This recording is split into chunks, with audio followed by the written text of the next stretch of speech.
Kenapa ya manusia tuh nggak pernah puas? Shalom, inilah channel of blessings.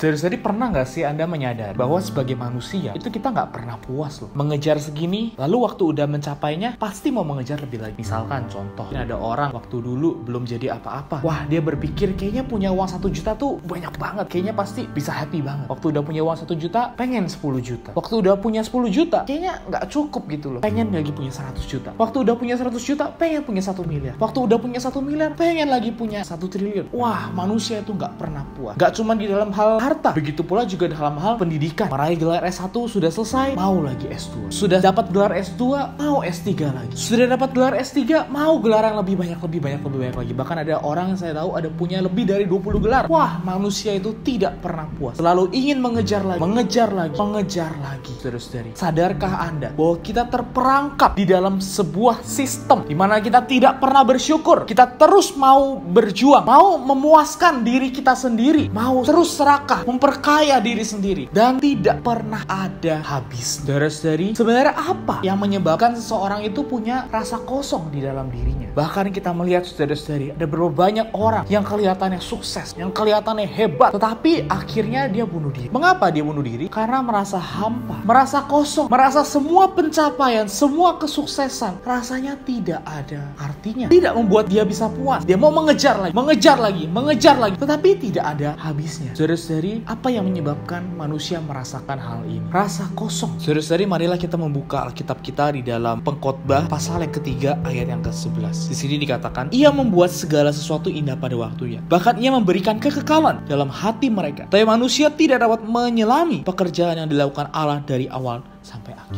Saudara-saudari, ayat ini mengatakan di dalam diri manusia ada sesuatu yang kekal. Di dalam diri manusia Allah itu menetapkan satu kekekalan. Ini adalah seperti jurang yang tidak ada dasarnya. Mau diisi dengan apapun, mau diisi sebanyak apapun, tidak pernah puas. Bagian manusia yang merasa kosong ini adalah roh dari manusia. Manusia punya 3 bagian. Ada tubuh, jiwa, dan roh. Tubuh itu adalah tubuh fisik kita. Biasa kita isi dengan kita makan. Jiwa itu adalah emosi, pikiran, dan tekad kita. Ketika kita berpikir, ketika kita belajar, ketika kita mengasihi, ketika kita mendengarkan musik atau hiburan mungkin, pada saat itulah jiwa kita terpuas. Tetapi saudara-saudari, manusia itu seringkali lupa bahwa manusia juga memiliki bagian yang ketiga atau yang paling dalam di dalam diri manusia, yaitu roh manusia. Seringkali kita memuaskan diri dengan hal-hal yang berkaitan dengan tubuh kita. Kita memberi makan tubuh kita. Bahkan kita juga memberi makan jiwa kita melalui hiburan, melalui pendidikan. Tetapi saudara-saudari, manusia sering lupa untuk memberi makan rohnya.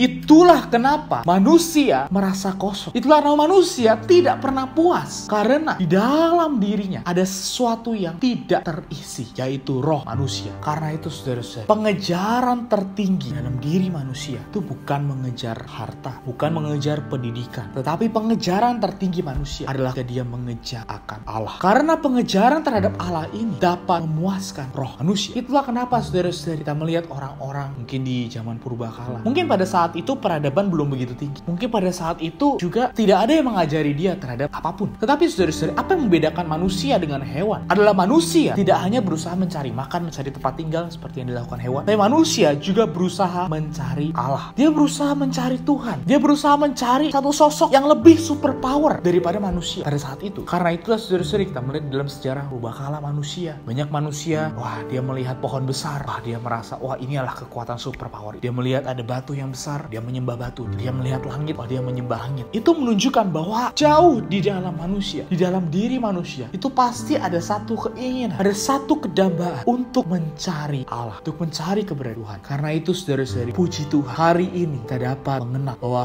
hanya ada satu Tuhan, hanya ada satu Allah dapat kita sadari, yang dapat kita percaya, yaitu Tuhan Yesus. Saudara-saudari, 2000 tahun yang lalu Allah telah datang menjadi manusia yang bernama Yesus. Dia menempuh kehidupan manusia selama 33,5 tahun. Dan setelah itu dia disalibkan, dia mati, dia dikuburkan. Tetapi tidak sampai di situ saja. Pada hari yang ketiga dia bangkit. Setelah bangkit, dia naik ke surga. Tapi dia tidak meninggalkan kita. Dia tidak meninggalkan manusia. Setelah naik ke surga, dia turun menjadi Roh Kudus masuk ke dalam manusia. Saudara-saudari, Yohanes 3 ayat 16 mengatakan, karena begitu besar kasih Allah akan dunia, jika ia telah mengaruniakan anaknya yang tunggal, supaya setiap orang yang percaya kepadanya tidak binasa, melainkan beroleh hidup yang kekal. Saudara-saudari, satu-satunya satu-satunya jalan untuk mendapatkan hidup yang kekal, untuk mendapatkan hayat Allah masuk ke dalam kita, yaitu dengan percaya kepada Tuhan. Saudara-saudari, hanya dengan percaya kepada Tuhan, maka Tuhan akan masuk ke dalam Anda. Tuhan ingin berhuni di dalam roh Anda, menjadi kepuasan Anda yang sejati. Saudara-saudari, karena itu, jika Anda saat ini merasa kosong, jika Anda saat ini merasa hampa, saat ini Anda merasa apa yang Anda kejar tidak ada habis-habisnya, saudara-saudari, datanglah kepada Tuhan. Tuhan Yesus berkata, marilah kepadaku semua yang letih, lesu, dan beban berat, Aku akan memberikan kelegaan kepadamu. Ya, saudara-saudari, hanya Tuhan sumber damai sejahtera. Hanya Tuhan sumber kelegaan. Ketika kita datang kepada Tuhan, maka Tuhan akan memberikan kita damai sejahtera. Itulah pencarian akhir manusia. Hanya dengan cara inilah manusia dapat dipuaskan. Saudara-saudari, dalam Roma pasal 10 ayat yang ke-12 dikatakan Tuhan ini adalah kaya bagi semua orang yang berseru kepadanya. Ayat 13 dikatakan, sebab siapa saja yang berseru kepada nama Tuhan akan diselamatkan.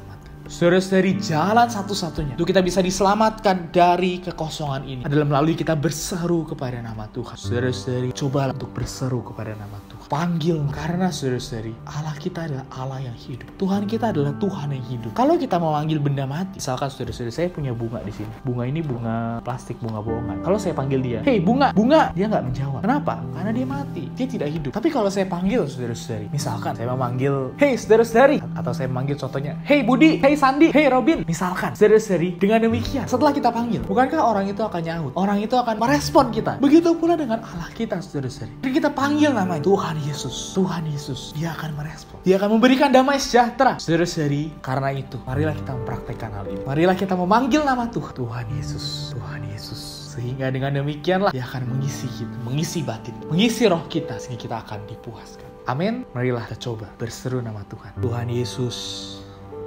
Tuhan Yesus, oh Tuhan Yesus, Tuhan Yesus, Tuhan Yesus,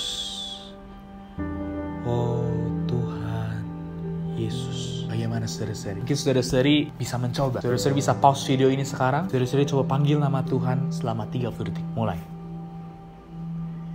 Bagaimana saudara-saudari? Sudahkah damai sejahtera dari Allah menyertai Anda? Karena itu yang saya rasakan, saudara. Ketika saya memanggil nama Tuhan, saya menyeru nama Tuhan, ada damai sejahtera di dalam batin saya. Setelah Allah menjamah roh Anda dan saya. Saudara-saudari, marilah kita berdoa. Tuhan Yesus, terima kasih Tuhan atas roh-Mu yang dapat mencapai aku, dapat masuk ke dalam aku dan memenuhi aku. Tuhan Yesus, aku mau menerima diri-Mu masuk ke dalamku, sehingga aku dapat merasakan damai sejahtera yang berasal dari Tuhan. Ajarkan aku bahwa aku setiap hari bisa mempraktekkan perkara menyeru nama-Mu, sehingga dalam keseharianku Kau ada jalan terus menyalurkan diri-Mu, menyalurkan damai sejahtera-Mu kepadaku, sehingga aku bisa menikmati hidup yang penuh dengan damai sejahtera dan tidak lagi merasakan kekosongan. Terima kasih Tuhan, aku persembahkan diriku padamu. Dalam nama Tuhan Yesus aku berdoa dan mengucap syukur.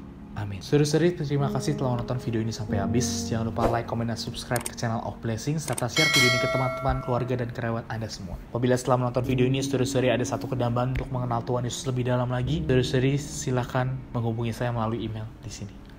Atau saudara-saudari ingin membagikan pengalaman bagaimana setelah mencoba menyeru nama Tuhan, saudara-saudari dapat menghubungi saya melalui email, atau saudara-saudari bisa membagikan pengalaman saudara-saudari di kolom komentar di bawah. Amin. Tuhan Yesus memberkati kita semua.